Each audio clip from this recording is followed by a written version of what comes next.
Indefinite is used to describe an action. Future indefinite is used to indicate an action that will occur or happen in future. For example, I shall go to the market. मैं market जाऊंगी. So we can identify future indefinite tense from these words ga, ge, gi. Now students, we will discuss the structure of this tense. As far as the structure of indefinite means simple tense. To make future indefinite, we have to use will shall after subject. To make negative, we have to use not after will shall. To make interrogative, we have to use will shall before subject. Where do we use will or shall? Let me tell you, boys.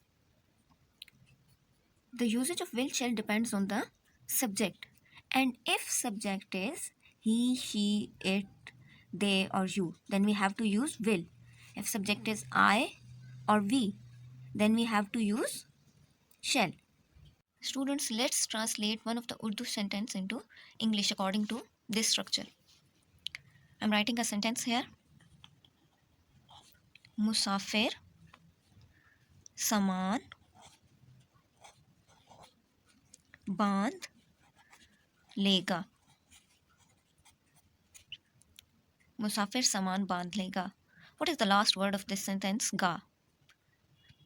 It's mean we have to follow this structure. Okay, for musafir, this is a subject.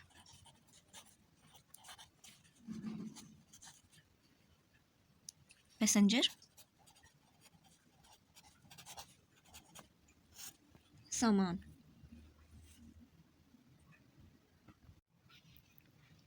Saman. Object. Luggage.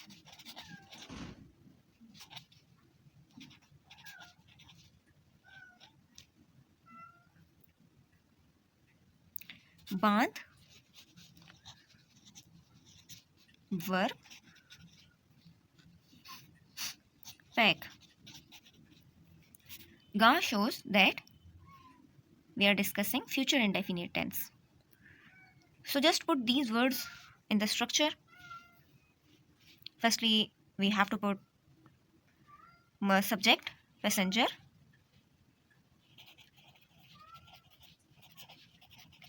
Then we have to use will.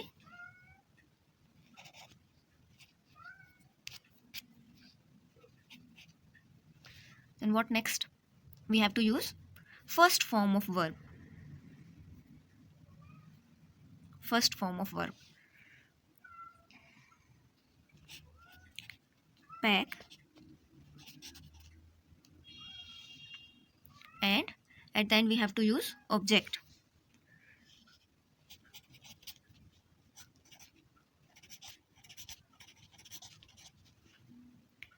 Passenger will pack the luggage. Students, it was so easy. You can translate any of the Urdu sentence into English if you know the structure and helping verb of all tenses.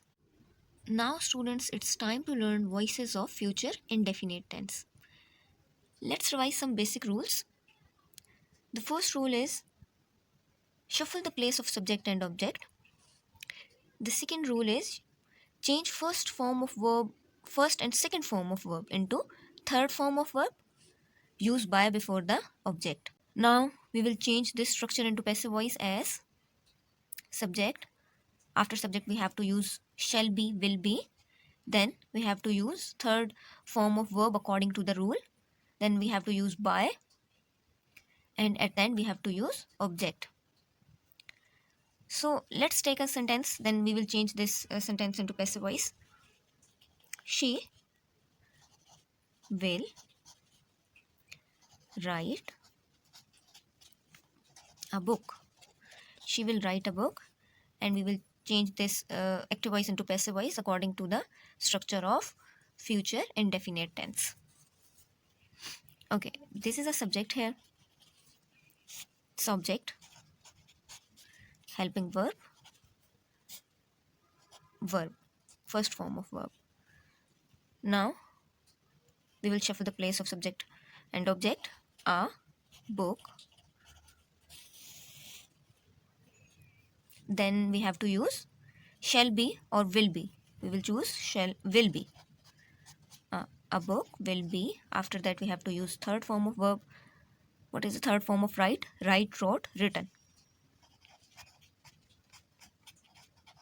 Then what next?